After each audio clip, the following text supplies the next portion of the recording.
Welcome after the break.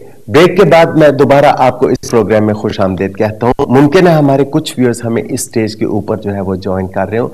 आज हम आपके साथ डिस्कस कर रहे हैं बच्चों के अंदर खून की कमी। ये बहुत आम सी बीमारी है, वजह रूट काज एक है, लेकिन उसकी अलामतें आपको हर बच्चे के अंदर नजर आएंगी। ये वो चीजें हैं जैसे बच्चे के बालों का रंग हेल्दी नहीं, बच्चे की जिल्द जो है वो हेल्दी नहीं, आंखें पीली हैं, जबान फटी हुई है, होंठों के किनारे गीले हैं, स्कूल में परफॉर्मेंस पुअर है। ये ऐसी चीजें हैं जिनकी बुनियादी वजह जो होती है बच्चे के जिस्म के अंदर खून और प्रोटीन की कमी है। आज इस मौजू पर गुफ्तगू करने के लिए हमारे मेहमान हैं जनाब डॉक्टर एजाज नासिर साहब, जिनका स्पेशल इंटरेस्ट जो है वो बच्चों में सांस की बीमारियां हैं, लेकिन उनका ख्याल है कि उन सब में भी उनको कामयाबी के साथ इलाज करने के लिए बच्चे के अंदर प्रोटीन और खून की मिकदार का पूरा करना जो है वो बहुत ज्यादा जरूरी है। ब्रेक से पहले उन्होंने हमें बताया था कि एनीमिया बच्चों के अंदर क्या होता है, बच्चों के अंदर आयरन की कमी क्या होती है। अगर आप कोई चीज जानना चाहें, पूछना चाहें, हमारा ईमेल एड्रेस है doctoronline@kohinoor.tv। हमारा टेलीफोन नंबर है 04236309048। ये फोन हाजिर है, हमें आपकी कॉल, आपके कमेंट का इंतजार रहेगा। डॉक्टर साहब, अब मैं आपसे रिक्वेस्ट करूंगा कि इस एनीमिया को आप कैसे क्लासिफाई करते हैं, किस तरह आपको मुख्तलिफ वजूहात और ग्रुपों में तकसीम करते हैं?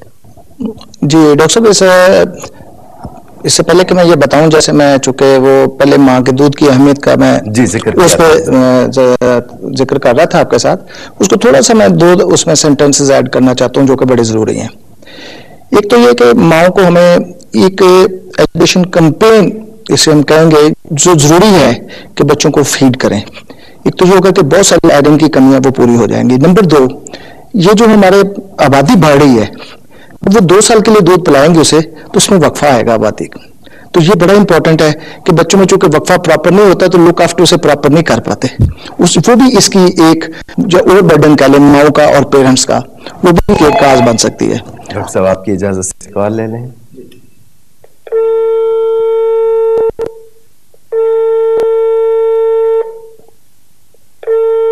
हेलो, सॉरी, कुछ लाइनों में गड़बड़ा। जी डॉक्टर साहब, मैंने आपसे पूछा था कि आप एनीमिया को किस तरह क्लासिफाई करते हैं, मजीद इसकी किस्में जो है क्या है, आप एक आयरन डेफिशिएंसी अभी हमें बताएं। अच्छा, इसमें डॉक्टर साहब इसको 2 तरह से हम क्लासिफाई कर सकते हैं।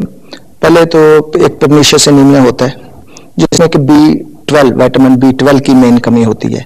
मैं थोड़ा सा सिंप्लीफाइड रहूंगा ताकि लोगों की पब्लिक आसानी से समझ सके। इसका तल्लुक ये डाइट के साथ होता है, इसका तल्लुक। उसके बाद है एप्लास्टिक एनीमिया। ये प्लास्टिक जो होता है ये असल में 2 तरह से एनीमिया होता है। या तो इसकी रेड सेल की प्रोडक्शन कम हो जाती है या रेड सेल की डिस्ट्रक्शन ज्यादा हो जाती है। जैसे मैंने पहले बताया, उसमें प्रोडक्शन जो थी वो कम हो रही थी, इसमें डिस्ट्रक्शन ज्यादा हो रही है। हेलो हेलो हेलो हेलो जी, कौन सा बोल रहे हैं जी? हेलो जी, वालेकुम अस्सलाम, कौन सा बोल रहे हैं? जी, मैं वकार बात कर रहा हूँ मुल्तान से। जी वकार साहब, वेलकम टू द प्रोग्राम। हम आपको प्रोग्राम में खुश आमदेद कहते हैं। क्या कहना चाहेंगे आप? सर, मैं ये पूछना चाहता हूँ कि ये जो मेरे जो बेबी और बच्चे हैं तो उनको खून की कमी है, तो मैं उनको कैसे क्या किया जाए कि उनकी खून की कमी वो कर सकते? जी बहुत शुक्रिया वकार साहब कॉल करने का। हम अभी इसी सेगमेंट की तरफ आएंगे कि इनको ट्रीट हमने कैसे करना। आप थोड़ी देर के लिए हमारा प्रोग्राम देखिए, इंशाल्लाह आपको आपके सवाल का मुकम्मल जवाब जो है वो मिल जाएगा। मगर उससे पहले हम थोड़ा सा इस बीमारी की क्लासिफिकेशन जो है वो डिस्कस करेंगे कि ये कितनी किस्म की कमियां होती हैं, कितनी किस्म की। डॉक्टर साहब आप बता रहे थे कि कुछ में रेड सेल्स की डिस्ट्रक्शन जो होती है वो बढ़ जाती है और कुछ में वो प्रोड्यूस ही नहीं होते। ठीक है, पहले जैसे मैंने आपको बताया कि परनीशियस एनीमिया वो विटामिन B12 होता है, तो उसमें इसकी जो प्रोडक्शन है वो कम हो चुकी है। इसको इसलिए आप कह सकते हैं कि क्यूरेटिव और नॉन क्यूरेटिव, जनरेटिव और नॉन जनरेटिव। पहला जो था वो जनरेटिव है। अब ये जो दूसरा मैंने आपको ये प्लास्टिक बनाया है, चूंकि रेड सेल जो है, जो हड्डियां होती हैं इनमें बोन मैरो होती है, उसके अंदर ये पैदा होते हैं।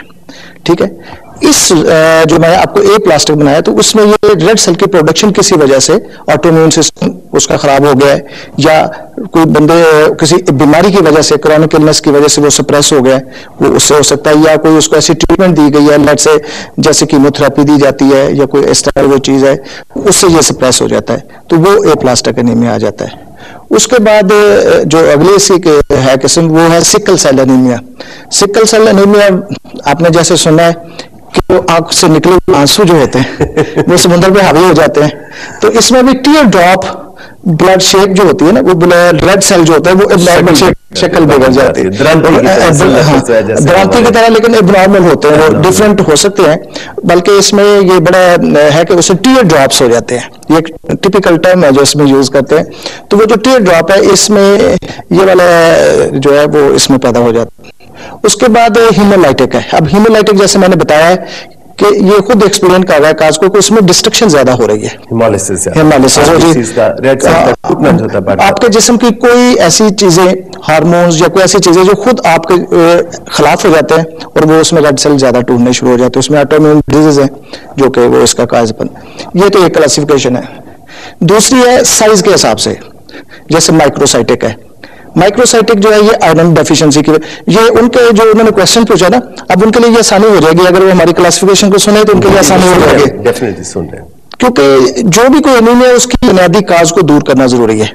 जब काज दूर हो जाएगी, चोर को पकड़ेंगे तो चोरी बंद हो जाएगी। तो इसी तरह ये माइक्रोसाइटिक यानी कि माइक्रो में स्मॉल, साइज छोटा होता है, इसमें आयरन डेफिशिएंसी की वजह से होता है। इसमें आज हमारे लोग, जहां से हमने बात शुरू की थी कि हमारी कम्युनिटी के अंदर, हमारे मुआशरे के अंदर ये चीज बहुत बढ़ रही है, और जो ऑलरेडी सेहतमंद लोग थे, जब उनको आटा, चीनी, घी, दूसरी चीजें नहीं मिलती हैं, आप रोज अखबारों में पढ़ते हैं फ्रूट नहीं मिलता है, वेजिटेबल नहीं मिलती, ये जितनी चीजें हैं वो किसी ना किसी सूरत में मीट जो है वो प्रोवाइड करता है, ताजा सब्जियां, ताजा फल जो होते हैं वो फॉलिक एसिड भी, विटामिन B12 भी, दूसरी चीजें प्रोवाइड करते हैं। अब इस तनाजुम में आप देखिए कि पूरा मुआशरा जो है वो उन चीजों से कैसे मुतासर हो रहा है कि ये चीजें सियासी नहीं है, जैसे आपने खुद बताया था कि ये सियासी चीजें नहीं है कि जी ये चीनी का क्राइसिस क्या है, लोगों की जिंदगी और उसकी क्वालिटी का दारोमदार इन चीजों के ऊपर है कि अगर उनके जिस्म के अंदर ये चीजें पूरी होंगी तो फिर ये जो है मुमकिन। आप उन्हें कैसे देखते हैं? इसको ओवरऑल एक स्लोगन है कि लाइफ तो सबके लिए, गरीब के लिए, अमीर के लिए, सबके लिए एक जैसी होनी चाहिए। अगर आप WHO की फिगर्स उठा के देखें तो आप हैरान हो जाएंगे। हेल्थ फॉर ऑल और एजुकेशन फॉर ऑल ये गवर्नमेंट की जिम्मेदारियों में शामिल है। क्योंकि मैंने इस पे एक थीसिस लिखा था चिल्ड्रन एक्ट के ऊपर, तो उसमें मैंने ये हाईलाइट की हुई हैं बातें कि जो लिटरेसी रेट है वो इससे डायरेक्शनली प्रोपोर्शनेट हो जाता है, और ये health and education for everybody, this is the prime responsibility of the government. जहां पे हमारा तो इसको मैक्सिमम बजट जो है ये मेरे ख्याल 3% या 4% या 5% से ऊपर नहीं जाता। बहुत अहम बात है, लेकिन मैं आपसे रिक्वेस्ट करूंगा कि इसको थोड़ा सा मजीद एलाबोरेट कीजिएगा। फिलहाल वक्त हुआ एक छोटी सी ब्रेक का।